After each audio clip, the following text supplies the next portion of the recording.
time of my life was 1995, and so the 1st of December 1995 was World AIDS Day, and BBC did some programmes around that. Throughout the whole day, I just wanted to hide myself away from the issues that I felt I wanted to confront, which was my own sexuality, like hundreds of thousands of many other people do as well on a daily basis. We were coming into Christmas, and I suppose in some ways I had always yearned in the back of my mind to be spending Christmas with my partner, and that partner would be he. And I felt at the beginning of the day that wouldn't happen, and that was a pipe dream, something I needed to knock on the head and get it out of my system.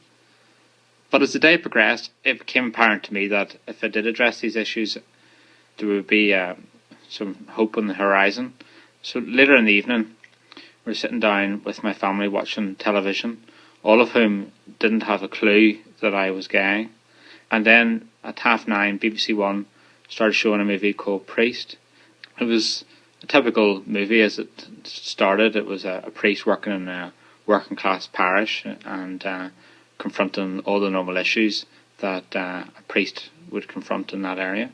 But then something strange happened, that Father Greg then met a partner, and that partner was a he, and started developing a relationship with him. And I could see that my family was like, well, this is going to attract criticism. The BBC are going to get complaints and stuff like that. And I thought, well, they probably are. Then he had to come out, and he came out. And I thought, that's him finished. And some of the reactions of some of the parishioners were just appalling. And I thought, well, here we go again, not accepted, not wanted. And I sat there and I thought, yeah, they are appalling. And some of the other parishioners were really, really tolerant of him, and that really hit me hard, that actually there was people out there who were accepting of him. And what happened then is that he came to give communion to the congregation that remained and still wanted Father Greg, despite being who he was, which was a gay man.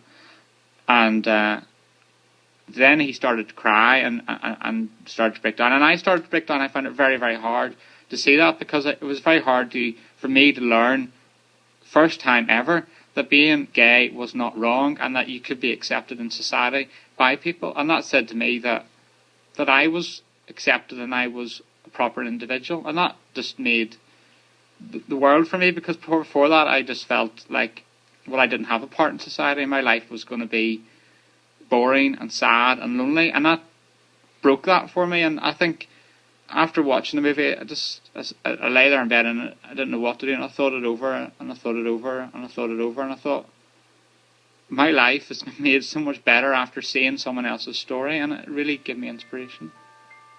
It showed me that I could have a future.